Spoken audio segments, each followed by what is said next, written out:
Bro അല്ലേ ബബ്ബ എഴുതിയത്? ഞാനും നൂറിനും. ഓക്കെ, സ്വയം ഒന്ന് പരിചയപ്പെടുത്താവോ അറിയാത്തവർക്കായിട്ട്? എൻ്റെ പേര് ഫാഹിം. ഞാൻ എൻ്റെ രണ്ടാമത്തെ സിനിമയാണ് എഴുതുന്നത്. ഞാൻ കുറച്ച് സിനിമകൾ അഭിനയിച്ചിട്ടുണ്ട്. ആദ്യ സിനിമ മധുരമാണ്. അതിനുശേഷം ഇങ്ങനത്തെ ഒരു ജോണറിലുള്ള സിനിമയാണ് ചെയ്യുന്നത്.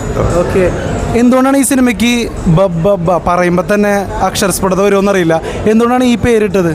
പടം കണ്ട പടം കാണാൻ അടുത്ത ഷോ ബുക്ക് ചെയ്തൊക്കെയാണ്. പടത്തിൽ അതിനൊരു ഉത്തരവുണ്ട്. അതെ. അപ്പോൾ ഇങ്ങനെ ഒരു സിനിമ മധുരം എന്നുള്ള ആദ്യ സിനിമയേക്കാൾ നോക്കുമ്പോൾ കംപ്ലീറ്റ്ലി വ്യത്യസ്ത ഒരു സിനിമ, വ്യത്യസ്ത ഒരു ജോണർ. എന്തുകൊണ്ടാണ് ഇങ്ങനൊരു സിനിമയിലോട്ട് പിച്ച് ചെയ്യാൻ തോന്നിയത് ഐഡിയ?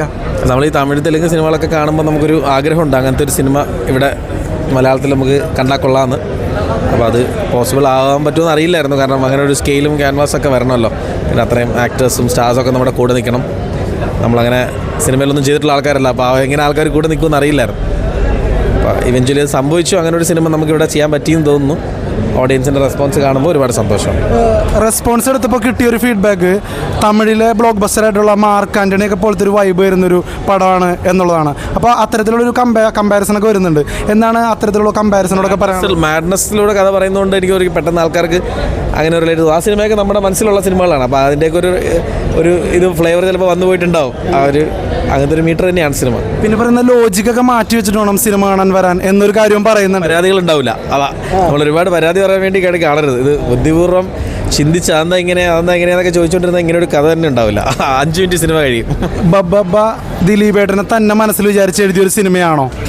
നമ്മൾ പല ആക്ടേഴ്സിനെയൊക്കെ ആദ്യം കൺസിഡർ ചെയ്തിരുന്നു. പക്ഷേ അതിന് പിന്നീട് ഒരു ക്യാരക്ടറിലേക്ക് ലാൻഡ് ആയപ്പോൾ നമ്മൾ ദിലീപേട്ടനെ എന്ന് പറഞ്ഞൊരു ആർട്ടിസ്റ്റിൻ്റെ അടുത്ത് ചെന്നപ്പോൾ അദ്ദേഹത്തിന് വേണ്ടിയുള്ള രീതിയിൽ ഈ സിനിമ അദ്ദേഹത്തിന് ഏറ്റവും ഭംഗിയായിട്ട് പ്രസൻറ്റ് ചെയ്യാൻ പറ്റുന്ന ഒരു രീതിയിൽ തന്നെ ആക്കിയതിന് ശേഷമാണ് അദ്ദേഹത്തിൻ്റെ അടുത്ത് ചെല്ലുന്നത്. മറ്റൊരു ഫോർമാറ്റിലേക്ക് ആയിരുന്നു ആദ്യം, വേറൊരു ഫോർമാറ്റിലേക്ക് ചിന്തിച്ചത്. അപ്പോൾ ഈ ഒരു മീറ്ററിൽ ഇങ്ങനൊരു സിനിമ ദിലീപേട്ടനല്ലാതെ ഇനി പുൾ ഓഫ് ചെയ്യാൻ എനിക്ക് വേറെ ആക്ടേഴ്സിനെ നമുക്ക് തോന്നുന്നില്ല. അത് കണ്ടിട്ട് നിങ്ങളും കൂടെ പറയാം. ദിലീപേട്ടൻ മാത്രമല്ല, ലാലേട്ടൻ, അതും പുതുമുഖ സംവിധായകനും താരതമ്യേനെ പുതുമുഖ റൈറ്ററാണെന്നും പറയാം രണ്ടാമത്തെ സിനിമയിൽ. പക്ഷേ അങ്ങനെ ഒരു സിനിമയിൽ ഈ രണ്ടുപേരും ഒരുമിച്ച് കിട്ടാന്ന് പറഞ്ഞു, ഒരാളെ തന്നെ കിട്ടാൻ വലിയ ഭാഗ്യം. അപ്പോൾ ആ ഭാഗ്യത്തെക്കുറിച്ച് എന്താണ് തോന്നുന്നത്? എങ്ങനെയാണ് ഇവർ രണ്ടുപേരും വന്നത് ഒരുമിച്ച്? നമുക്കിപ്പോഴും അത് അങ്ങോട്ട് വിശ്വാസമായിട്ടില്ല. നമ്മുടെ സിനിമയിൽ ഇവരൊക്കെ വരിക എന്ന് പറയുന്നത് നമ്മളിവരൊക്കെ എന്നോ നേരിട്ട് കാണണമെന്ന് ആഗ്രഹിച്ചിരുന്ന ആൾക്കാരല്ലേ. അപ്പോൾ അവർ നമ്മുടെ സിനിമയിൽ വരിക അതൊക്കെ ഭയങ്കര അറിയില്ല, അൺബിലീവബിളായിട്ട് തന്ന കാര്യങ്ങളാണ്. നമ്മൾ 7 വർഷമൊക്കെ കഷ്ടപ്പെട്ടിട്ടാണ് ഒരു സിനിമ തിയേറ്ററിൽ ഇങ്ങനെ എത്തിക്കാൻ പറ്റുന്നത്. അപ്പോൾ അതിൽ നമ്മൾ വിചാരിക്കുന്ന പോലുള്ള ആക്ടേഴ്സിനെ കിട്ടുക എന്ന് പറയുന്നതാണല്ലോ ഏറ്റവും വലുത്. അപ്പോൾ അതൊക്കെ കിട്ടിയതിലൊരു നമ്മുടെ ഒരു നല്ല സമയമായിരിക്കും. അതുകൊണ്ടായിരിക്കും അതൊക്കെ നടന്നതെന്ന് തോന്നുന്നു. മധുരം ബ്രോ ഒറ്റയ്ക്ക് എഴുതിയ പടമാണോ? ഞാൻ ആഷിഖ് എൻ്റെ സുഹൃത്തുമായിട്ടാണ് എഴുതിയത്. ഈ രണ്ടാമത്തെ പടമായിട്ടുള്ള ബബ്ബ ഒരു മാഡ്നസ് ഉള്ള പടമാണെന്ന് പറഞ്ഞു, അതുകൊണ്ടാണോ നൂറിനായിട്ട് ഒരുമിച്ചിരുന്ന് എഴുതിയത്? അല്ല, നമുക്ക് രണ്ടുപേർക്കും കോമൺ ആയിട്ട് ഇങ്ങനത്തെ സിനിമകൾ ഇഷ്ടമാണ്. അപ്പോൾ ഇങ്ങനത്തെ ഒരു സിനിമ ചെയ്യണം, ഇങ്ങനൊരു അടിച്ചുപൊളി പടം ചെയ്യണം എന്നുള്ളൊരു ആ ഒരു മൂഡിൽ ചെയ്ത സിനിമയാണ്.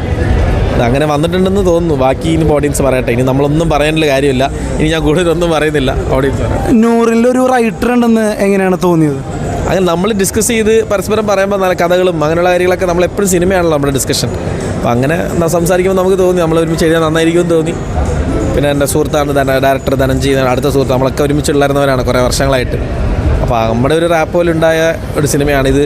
ഒരു സ്ക്രീൻ പ്ലേ എഴുതേണ്ട കൃത്യമായിട്ടുള്ള ഫോർമാറ്റിലാണോ ഈ സിനിമ എന്ന് പോലും ഞങ്ങൾക്ക് പറയാനറിയില്ല. തിയേറ്ററിലിരുന്ന് സിനിമ കാണുമ്പോൾ നമുക്ക് കൈയടിക്കാനും വിസിലടിക്കാനും ഡാൻസ് കളിക്കാനൊക്കെ തോന്നുന്ന മൊമെൻറ്റുകൾ ഉണ്ടാക്കാൻ തിയേറ്ററിൽ സിനിമ കണ്ടു എന്നുള്ളൊരു പരിചയത്തിൽ നമുക്ക് കുറച്ച് അറിയാമെന്ന് തോന്നി. അതുകൊണ്ട് നമ്മളൊന്ന് ട്രൈ ചെയ്തതാണ്. ബാക്കി നോക്കാം. ഒരു അഭിനേത്രിയായിട്ട് കണ്ടിട്ടുണ്ട്, ഇപ്പോൾ ഒരു റൈറ്ററായിട്ടാണ് ബബ്ബയിൽ വന്നിരിക്കുന്നത്. ഒട്ടും പ്രതീക്ഷിച്ചില്ല. എങ്ങനെയാണ് ഒരു റൈറ്റർ എന്നുള്ള നിലയിലേക്ക് മാറിയത്?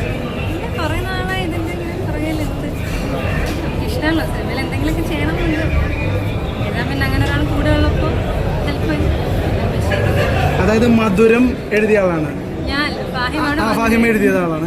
അപ്പോൾ യെസ് മധുരം എഴുതിയ കക്ഷി. രണ്ടാമത്തെ പടം ബബ്ബ അതൊരു മാഡ്നസ് ഉള്ള പടമാണെന്ന് പറഞ്ഞു. അപ്പോൾ അതുകൊണ്ടാണോ കോ റൈറ്ററായിട്ട് നൂറിനെ സെലക്ട് ചെയ്തത്?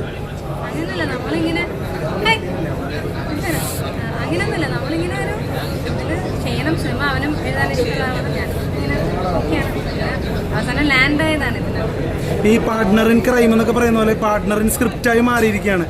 അത് ഒരു അച്ചീവ്മെന്റ് ആയിട്ട് തോന്നുന്നുണ്ടോ?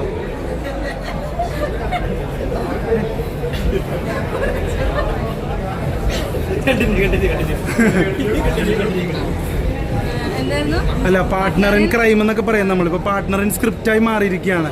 അപ്പോൾ അതിനെക്കുറിച്ച് എന്താ പറയാനുള്ളത്?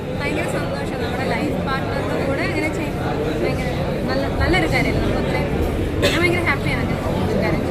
ഇനി സിനിമയിൽ അഭിനേത്രിയായിട്ട് തന്നെ തുടരുമോ അതോ തിരക്കഥാകൃത്ത് എന്നുള്ള ഒരു പുതിയ പട്ടത്തിലേക്ക് വരുമോ? അങ്ങനെയൊന്നുമില്ല. അഭിനയിക്കാൻ അവസരം കിട്ടിയ അഭിനയിക്കും, എഴുതാൻ നല്ല അവസരങ്ങൾ എന്നാൽ എഴുതും, അത്രേ ഉള്ളൂ. അടുത്ത സബ്ജക്റ്റുകളെ കുറിച്ച് വല്ല പ്ലാൻസോ അങ്ങനെ എന്തെങ്കിലും ഉണ്ടോ ഹസ്ബൻഡായിട്ട്? ഇല്ല ഒന്നുമില്ല. ഹാപ്പി അല്ലേ റെസ്പോൺസിലൊക്കെ? നിങ്ങൾ ഹാപ്പിയല്ലേ? ഞങ്ങളെ ഹാപ്പിയാ. കണ്ടായിരുന്നോ? ഇല്ല, അടുത്ത ഷോ ബുക്ക് ചെയ്ത ടിക്കറ്റ് കിട്ടിയില്ല. ദിലീപേട്ടൻ്റെ സിനിമകൾ കാണില്ല എന്ന് പറയുന്ന ആൾക്കാരോട് എന്തെങ്കിലും പറയാനുണ്ടോ? അതായത് ദിലീപിന്റെ സിനിമകൾ ഇനി കാണില്ല എന്ന് പറയുന്ന ആൾക്കാരോട് എന്തെങ്കിലും പറയാനുണ്ടോ? ഓരോരുത്തരുടെ പേഴ്സണൽ പറയാനല്ലോ. Okay, thank U.